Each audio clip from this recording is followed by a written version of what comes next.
Jean-Daniel Zamor, je suis le président du CLAP. Et je m'appelle Jérôme Pimot et je suis cofondateur du CLAP avec Jean-Daniel et quelques autres. Édouard, Adrien, Émile.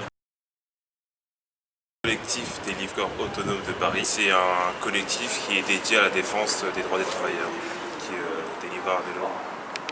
La représentation aussi des livreurs en lutte particulièrement, et puis surtout la diffusion des revendications. Autonome, c'était pour éviter de reprendre le terme d'indépendant qui a été beaucoup galvaudé par les plateformes. Donc voilà, c'était aussi un petit message aussi à nos soutiens historiques qui sont souvent issus des luttes autonomistes, notamment de la loi travail, des choses comme ça.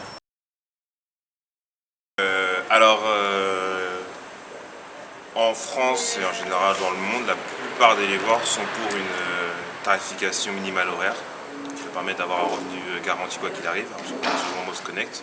Ils veulent aussi avoir une représentation, pouvoir élire des représentants et dans un dernier temps, ils veulent pouvoir avoir un droit de vue sur l'algorithme aussi. Travailler sur davantage de stabilité, essayer de lutter contre la pseudo-flexibilité.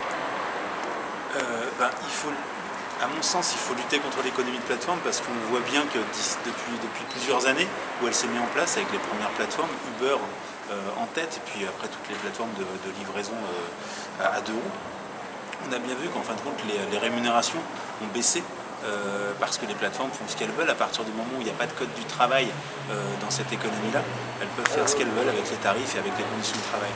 Donc oui, dès le départ, on s'est coalisé pour essayer de lutter contre ça, pour dénoncer au niveau de l'opinion publique tout ce qu'elle mettait en place, et puis ensuite voilà, lutter au niveau presque politique maintenant pour essayer d'influencer ces méthodes. C'est très compliqué, ça nous prend beaucoup de temps. On essaie surtout d'utiliser les réseaux sociaux qui nous permettent, qui sont en quelque sorte la nouvelle salle de réunion, la salle de pause du numérique, et on essaie d'utiliser ça pour rassembler les travailleurs. On utilise beaucoup Facebook évidemment, on utilise Twitter pour un petit peu interpeller l'opinion publique et les médias. Et puis maintenant il y a d'autres messageries type WhatsApp, Snapchat, Discord un petit peu qui sont mis en place. Déjà on aura besoin de moyens financiers et on aura aussi besoin de pouvoir parler avec tous les travailleurs, donc utiliser les réseaux sociaux pour pouvoir créer un vrai lien et informer les travailleurs des décisions et des conséquences des décisions des plateformes. Créer un réel média en fait, comme les chaînes YouTube ou des choses comme ça qui ont de grosses visibilités. Pour l'instant on utilise beaucoup Twitter, mais c'est vrai que c'est surtout pour l'opinion publique et les médias. Les travailleurs sont plus sur des réseaux, sur différents groupes, sur de multiples groupes, que ce soit, je disais, oui, Messenger, Snapchat et autres. Et donc oui, ça prend énormément de temps d'essayer d'aller sur tous ces groupes-là, d'être présent sur tous ces groupes-là, c'est très chronophage. Parce qu'il y a des revendications militantes, mais il y a tout un tas de choses annexes qui sont très chronophages. Je devais y faire une intervention de quelques heures, et puis finalement quand j'ai vu tous les ateliers, je suis resté les 3 jours, ils m'ont accueilli pendant les 3 jours, et c'est vrai que j'ai découvert plein de choses, j'ai rencontré plein de gens, notamment les gens du React, avec qui depuis on ne s'est plus quitté, et puis on continue à travailler.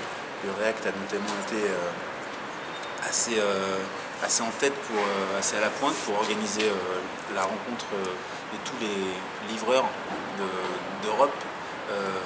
L'année dernière, c'était en octobre 2018, et à Bruxelles, ils ont travaillé avec notamment Alter Summit et le Grisea. On a commencé à la naissance du CLAP en avril 2017, on a été signataire de la charte de ce qu'on appelle le Front Social, qui est un groupe collectif de différents syndicats, notamment Sud et CGT Intercom, plus tout un tas d'associations militantes, des associations de quartier, des collectifs de travailleurs en lutte, et notamment le CLAP, comme c'était dès le départ.